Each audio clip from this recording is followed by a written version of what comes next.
I wanted to talk about something very important to me, and this is also not about writing. However, it is about me. So, those of you who follow me, this is one of those videos. I want to state that I unequivocally stand with Bishop Marianne Buddy. No questions, no second guessing. I don't talk about my faith much, but I am in fact the worship leader at a church. I'm a Presbyterian. I am a devout Christian. And I might be a weird Christian by some accounts, but I am in fact very devout. I believe in mercy. I believe in compassion. The people saying that you shouldn't commit the sin of empathy have never read the Bible, or if they have, they've read it and are twisting it for their own ends. Because the whole point of Jesus' presence here on earth was empathy, compassion, mercy, justice for the oppressed, freedom for the oppressed. That was his whole thing. I have read the Bible, I have studied it in historical context, and I have studied it with people who speak the original languages. I have studied it with Jews. I have studied the Bible deeply. The whole point of the book was to inspire compassion, empathy, and mercy. It was a system of laws, sure, and if you don't agree with the Bible, that's fine. I'm not here to argue with you about that. But I am here to call out the Christians who think that the Bible is a book that tells you to deport innocent people, that it tells you to hurt innocent people, that it tells you to not, in fact, love your neighbor.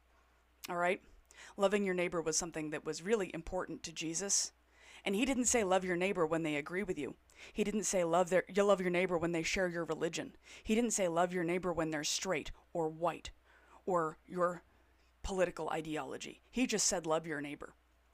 The story of the Good Samaritan is actually deeper than it's usually taught, because the Samaritans were another branch of Judaism who were regularly persecuted and who also regularly persecuted the people in question. The Samaritans were some of the most, at that moment, hated people in Jesus' community.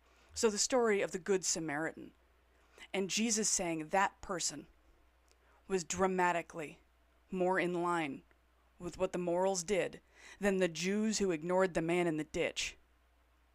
That was a call out. That is also one of the reasons why I love atheists. There are so many atheists who are dramatically more Christian than Christians. There are so many. In fact, most of the really passionate atheists I know are more Christian than many of the people who go to church. I love them so much. They have so much wisdom and insight, and most of them know the Bible better than we do. I am not going to argue with those people. I might have faith and beliefs that they don't, but I am not in any way going to belittle or malign them, because frankly, those people know what they're talking about. I am faithful. I am Christian. But that does not mean that you cannot find wisdom in other places. Furthermore, just because a pastor tells you a passage in the Bible doesn't mean that it is so. There are so many people out there preaching rhetoric about hate, about cruelty, about unkindness, about hellfire and brimstone and give me your money, the friggin' prosperity gospel will set my hair on fire. That crap is not biblical. And if you think it is, you haven't read the Bible. Or you've only read a version of it translated and sanitized and explained to you by people whose motives are not what Jesus's were. The Bible has categorical warnings for these kinds of things. The Bible warns us against false teachers. It warns us against wolves in sheep's clothing. It warns us against all of these things because they were happening in Jesus' time. Paul's letters, a lot of them, contain information about that exact thing. And these wolves in sheep's clothing aren't queer people. These wolves in sheep's clothing aren't those asking for mercy for the oppressed. Those wolves in sheep's clothing are not people asking for kindness and empathy and compassion for people fleeing from terrible oppression. Those are not wolves in sheep's clothing. Those are the acts of Jesus. That is what Jesus did. That is who Jesus was. I will never not call out bad Christianity when I see it, and I will never not speak up against that kind of thing, because I stayed Christian partially in order to be able to do that and speak truth to that power. I have faith in Jesus, but I can tell you that there have been so many times in the last few years that I have been like, man, I don't know if I can call myself a Christian anymore with what's going on. I don't know if I can call myself that because of the things I'm seeing happening around us. I don't know if I can keep going, because this is not what I was raised believing. This is not what I understand and have studied and have dug into as the mission of Christ. This is not that. Can I still be Christian in that environment? And I came to the conclusion that yes, I can, in defiance of that, because the Christians who stand up and defy that need to. We need to speak out against these heinous appropriations of power and cruelty.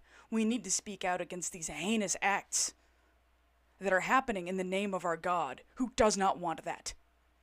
That is not what God wants. God wants love and mercy and gentleness and compassion and care. That is what God wants. Read Corinthians. Love is gentle, love is kind, it does not boast, it does not keep a record of past wrongs. Jesus did not stutter when he said love your neighbor. He just said love them.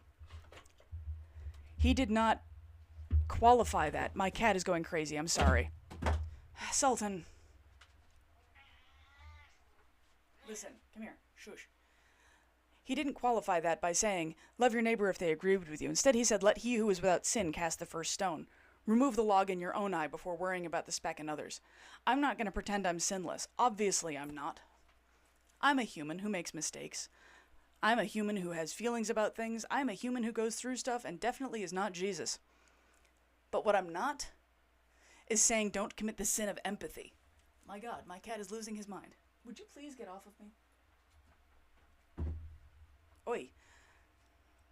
There is no world in which those things are acceptable. There is no world in which Jesus, a Jewish brown man who was speaking truth to power against the Romans who had oppressed and brutally hurt his people and who died in the most unimaginably awful manner. Regardless of whether you believe in him as a religious figure or not, he was absolutely destroyed by people in power who were afraid of a person speaking about mercy, compassion, forgiveness, and standing up against the establishment in ways that would undermine their ability to control people. That is absolutely what happened. Regardless of whether you believe he's the Son of God, regardless of whether you believe in heaven and hell, regardless of whether you believe in the miracles that he is purported to have committed, if nothing else, Jesus was a brown man, speaking truth to power and seeking freedom for the oppressed. That is who Jesus was. And that is who I intend to be.